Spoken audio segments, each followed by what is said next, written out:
Alright, what is up you guys? I'm James from James Reptiles. In today's video, we're going to be talking about bearded dragons and the three main reasons I think you shouldn't keep them as a beginner. We're going to talk about the enclosure, the diet, and the overall amount of work they take. So, a lot of people know I recently got another bearded dragon, and this is actually my third or fourth bearded dragon. I never keep them for very long. The first two, I thought I was going to keep them for very long. The second one, I knew for a fact I wasn't. I grew it up a little bit and sold it, made some money off of it. And this third one, I was really just helping out a friend who's moving out of state. And so I'm holding on to it for a little bit, give it a couple months, and I'm going to find a forever home. Now, him and I are still kind of working on our differences. He don't tend to like me that much. He barely eats insects for me. If I upset him at all, he won't eat insects for the rest of the day. And so I'm trying to get him back on a leafy green diet. But that's something we'll talk about in today's video. So, bearded dragons are absolutely awful beginner pets in my opinion. There's so many great alternatives, and I've kind of always felt this way. I found it so strange that so many pet stores and so many people online make it seem like they're such great pets. So let's say you've got like a 16-year-old son and he wants a pet reptile, and a lot of people at the store are like, get a bearded dragon, right? They'll throw out a lot of pros. Always eat, easy to care for, lots of information, and they're dog tame, right? So those are a lot of great things, but when you line them up with all the cons, it's really not a good fight. You're going to lose that fight, right? There's too many cons. So first I want to talk about the enclosure. This is the big one a lot of people don't think about, and it either ruins their wallet or it damages the animal. So when you get a bearded dragon, a lot of people get one kind of like half grown or maybe even a baby. They're really only like $40, but we're going to start looking at the price of the enclosure, right? So let's say you spend $40 on a dragon. And now even if you find some of these things on Facebook, they're going to add up. So you spent $40 on a dragon. You're gonna need a 40-gallon enclosure. Now, even if it's a baby, they grow up extremely fast. Just get a 40-gallon and put it in there. It's gonna be fine. But a 40-gallon enclosure, even on the dollar per gallon sale, is $40. And I think the dollar per gallon sale at like PetSmart only goes up to a 29-gallon. So you're really looking at more like $50 to $60. So there's $100 right there. And that's a basic one. That's without the lid, without the clips for the lid, which is another $30. And realistically, you want one with the opening front doors. You know, reptiles don't like being reached at from above. That's a predator in the wild, right? You want the opening doors so you can come in at eye level and you can be friends with them. They're going to like that a lot better. So we're already looking at over $100. Let alone, you're looking at the lights. You need a double dome, which are like $40. And you need the UVB bulb and the heat bulb, which you're going to spend another $60 on all of that. So you're looking at close to around $200. I don't know if my math is right, but I'm being realistic. If you were to set this dragon up, everything included, you're looking at over $200. And you haven't even decorated the tank yet. Let alone find somewhere to put it, maybe like a stand. They're really expensive. I'm going to get into diet later, but even the diet is expensive. You're buying food for them because they eat a lot. You're buying food all the time. Now, obviously, it's not as much as a dog because dogs are crazy and outrageous and I love them, but there's still a lot compared to other animals. Now, there are a lot of other animals I recommend with cheap setups. Leopard geckos and crested geckos are the main two. Those are the two I personally think should be most people's beginner pets, and even leopard geckos I'm a little bit hesitant on. It's really just either crested geckos or even invertebrates. And the reason for that is crested geckos, this whole enclosure, this glass tank right here is $100. I spent about $40, $50 on decorations. So you're still even spending $100, but just everything else about this animal is going to be a lot easier. Now, I mentioned invertebrates because let's say you have a praying mantis, you can set that up in like a $20 enclosure. You can get a little display thing like that big, you put a couple sticks in it, you put some dirt at the bottom, and you're fine. Now, bearded dragons are kind of up there in terms of enclosure. It is a lot of space required for a reptile. And I'm not one to follow space requirements. Obviously, you guys know I breed. There are people under the comments of most videos telling me I need to give every gecko a 20-gallon. I'm not big on that. But in terms of bearded dragons, most people agree 40 gallons is the minimum. And I would agree with that. 40 gallons is the minimum. Now, anything larger is almost overkill. They're not going to use it. But 40 gallons is a definite minimum. And that's coming from me, right? So it's expensive to get the setup for a bearded dragon. Now, the second thing I want to go over is the diet. If you're getting a bearded dragon, you're most likely getting it as a baby. And one of the things a lot of people love about them is they'll eat insects constantly. And it's fun to watch them eat insects. That's why a lot of people get animals and reptiles. It's fun to watch them eat. We like watching snakes eat rodents. We like watching bearded dragons eat roaches and crickets and chase stuff around their tank, right? But as they get older, their diet changes and they're eating more fruits and leafy greens and vegetables, and that can be a big problem for a lot of people who aren't willing to do the research.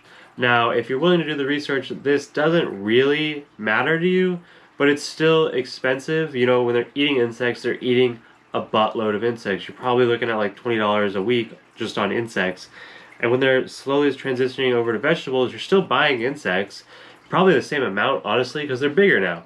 Even if it's half their diet, they're double the size. So that's still the same amount of insects. But now you're going to the store once a week, or if you're already going to the store, you're adding a head of romaine or a head of lettuce and some squash or something like that. Now, you're also spending money on calcium every week. So you're probably spending about $20 to $30 a month on calcium and vitamins as well. And, you know, you really shouldn't look at money when you're thinking about buying an animal. You should think about the care that you're going to give it. But in reality, these things can take a lot of money. And a lot of people don't want to think about it, or they think they can get away with something less. These are really bare minimum stuff. I'm not a big, you know, do it up, full bioactive, everything's amazing, giant tank kind of person. And I'm saying this is the bare minimum stuff. So I think, you know, it's probably a good idea, right? So you've got your bearded dragon and you're feeding it. Well, maybe you feed it something you didn't know it couldn't have, like tomato or oranges. If you don't do your research, you can really hurt these animals. Those kind of things can kill your bearded dragon really quick.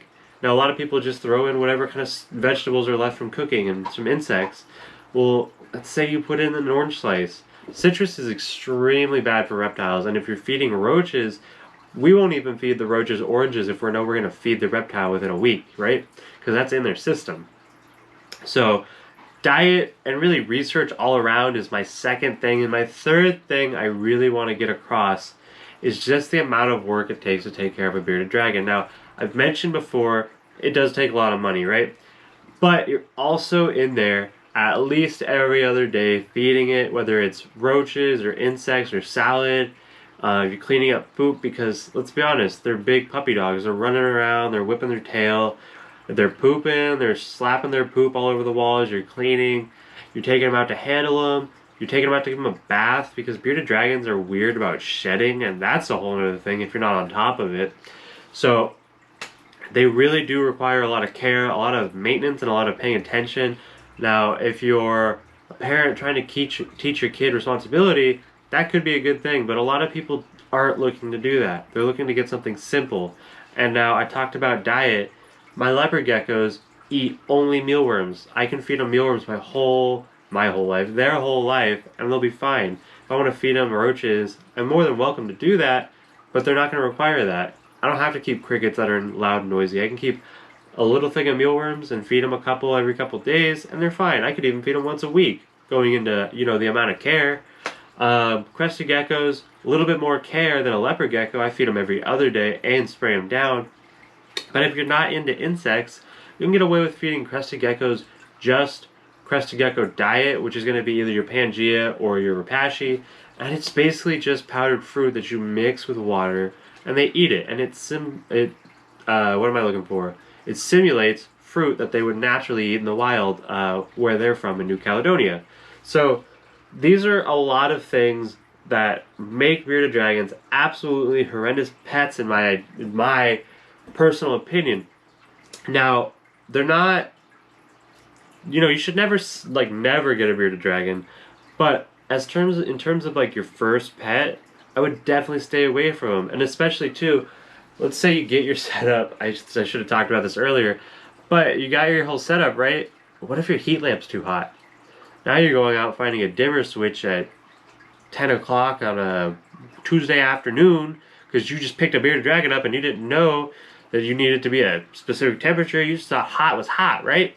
Well, now you're 5 degrees too hot and your bearded dragon hates it. And now you're going to find a dimmer switch, or you're going to find a thermostat, which is another $30, and you're just not having a good time. If you really want to get into reptiles, you don't want to have a bad time. You want to have a good time. If you get a bearded dragon as your first pet, you're probably going to have a bad time. It's a lot of work. It's a lot of money. And there are other great introductory animals. Now, if you want to see videos about other animals, I can get into that. And this isn't a video where I'm just trying to hate on bearded dragons. I love bearded dragons. I absolutely do. They come in amazing colors. They're awesome. They're great pets. And they're great. They're like puppy dogs. But as a beginner, you should consider other animals first. Do your research. Definitely watch a million videos before you even think about going and getting one. And with that, they do live like 20-something years. So take that into consideration. There's always some for rehome on a Facebook group in your local area, so think about that too before you go buy a baby.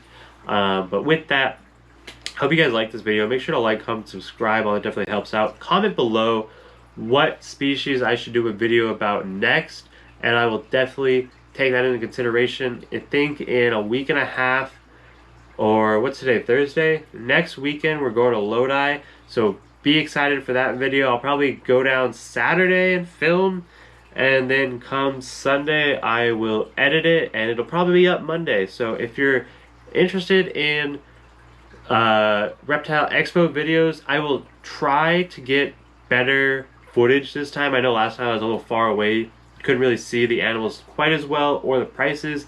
Part of that's the GoPro. I need to get in my settings and figure out like real good settings. I have enough batteries where I can burn through them a little bit, so I'm not really worried about that.